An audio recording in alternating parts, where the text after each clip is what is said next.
दूसरों को दुख देने से पहले इस वीडियो को एक बार जरूर पूरा देखो। जो बुरा करता है उनके साथ क्या होता है और आगे जाके उसे कितनी तकलीफें आती हैं। जो दूसरों को दुख देता है वो इसी जन्म में दुखों को भोगता है। दूसरों को दुख देने से पहले ये सोच लेना चाहिए कि वही तकलीफ कल तुम्हारे पास लौट सकती है, वो भी 100 गुना बढ़कर।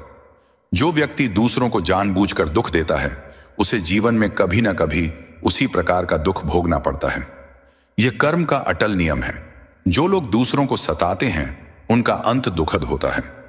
भगवान कृष्ण ने हमेशा अन्याय और अधर्म का विनाश किया है। जिस प्रकार बीज बोया जाता है वैसी ही फसल आती है। यदि तुम दूसरों को आंसू दोगे तो तुम्हारे जीवन में अशांति और पछतावा ही मिलेगा। जो गलत कर्म करेगा उसका फल भी गलत ही मिलेगा। दुख देना एक पाप है और पाप का फल दुख ही होता है। जो दूसरों को सुख देता है ईश्वर उसके जीवन को शांति, प्रेम और समृद्धि से भर देता है। जो दूसरों के आंसू पोंछता है उसकी आंखों में कभी आंसू नहीं आते। जैसा बीज बोओगे वैसी ही फसल पाओगे। यदि तुमने दूसरों को आंसू दिए तो तुम्हारे जीवन में चैन नहीं रहेगा। तुम्हारी रातें पछतावे से भर जाएंगी। यह कर्म का अटल नियम है। दूसरों को चोट पहुंचाना आसान है, लेकिन यह मत भूलो जो तकलीफ तुम आज किसी और को दे रहे हो वही तकलीफ कल तुम्हारे जीवन का हिस्सा बन सकती है। और तब रोने के लिए कोई नहीं होगा। जो बोओगे वही काटोगे। यह कहावत हमारे जीवन के हर पहलू पर लागू होती है। इन्हीं विचारों पर आधारित एक कहानी गढ़ते हैं। एक छोटे से शहर में राघव नाम का एक धनी और अहंकारी व्यक्ति रहता था। उसके पास धन संपदा की कोई कमी नहीं थी, लेकिन उसके मन में दया और सहानुभूति का नामो निशान नहीं था। वह अक्सर अपनी धन दौलत के बल पर दूसरों को परेशान करता, उन्हें अपमानित करता और उनके दुखों का मजाक उड़ाता था। उसे लगता था कि पैसे से सब कुछ खरीदा जा सकता है, यहां तक कि दूसरों की मजबूरियां भी। राघव के घर के बाजू में एक रामू नाम का गरीब और सीधा साधा किसान रहा करता था। रामू अपनी छोटी सी जमीन पर कड़ी मेहनत करके अपने परिवार का पेट पालता था। राघव को रामू की सादगी और उसकी ईमानदारी से चिढ़ होती थी। वह अक्सर रामू के खेतों में पानी रोक देता या उसके रास्ते में पत्थर डाल देता ताकि उसे चलने में परेशानी हो। एक बार तो उसने रामू की फसल पर कीटनाशक छिड़क दिया, जिससे उसकी आधी फसल बर्बाद हो गई। रामू गिड़गिड़ाता रहा, लेकिन राघव को कोई फर्क नहीं पड़ा। वह बस हंसता रहा और हंसते हुए बोला, तुम जैसे गरीबों का यही हश्र होता है। राघव हमेशा कहता था कि मरने के बाद पाप लगता है, यह सब ढोंग है।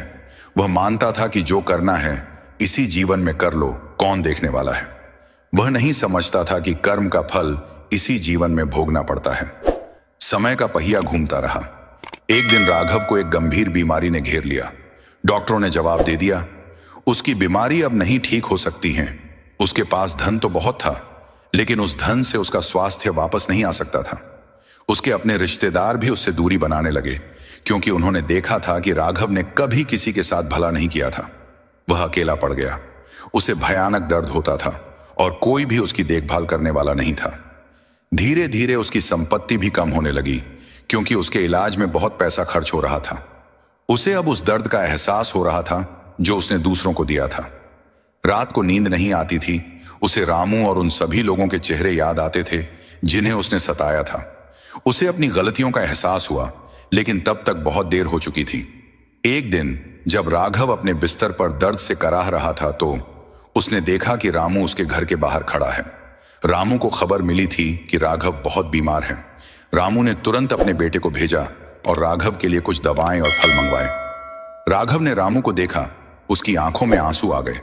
उसे याद आया कि कैसे उसने रामू को सताया था और आज वहीं रामू उसकी मदद करने आया था। रामू ने राघव से कहा, मैंने सुना आप बहुत बीमार हैं, मुझे जो कुछ हो सका मैं ले आया। राघव ने कांपते हाथों से रामू का हाथ पकड़ा और बोला, रामू, मैंने तुम्हारे साथ बहुत बुरा किया है। मैंने तुम्हें बहुत दुख दिया। मुझे आज समझ आया कि तुमने सही कहा था, जो बोओगे वही काटोगे। मैं अपने कर्मों का फल भुगत रहा हूं। राघव ने अपने जीवन के अंतिम दिनों में अत्यधिक शारीरिक और मानसिक पीड़ा सही।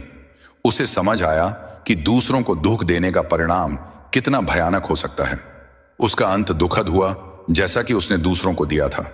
दूसरी ओर रामू का जीवन शांति और सुख से भरा था। उसने हमेशा दूसरों की मदद की, उनके आंसू पोंछे। ईश्वर ने उसके जीवन को प्रेम और समृद्धि से भर दिया था। उसकी आंखों में कभी आंसू नहीं आए, क्योंकि उसने दूसरों को सुख दिया था। यह कहानी हमें सिखाती है कि कर्म का विधान अटल है। जो दूसरों को दुख देता है उसे इसी जन्म में भयानक दर्द मिलता है। जो दूसरों को सुख देता है, ईश्वर उसके जीवन को शांति, प्रेम और समृद्धि से भर देता है।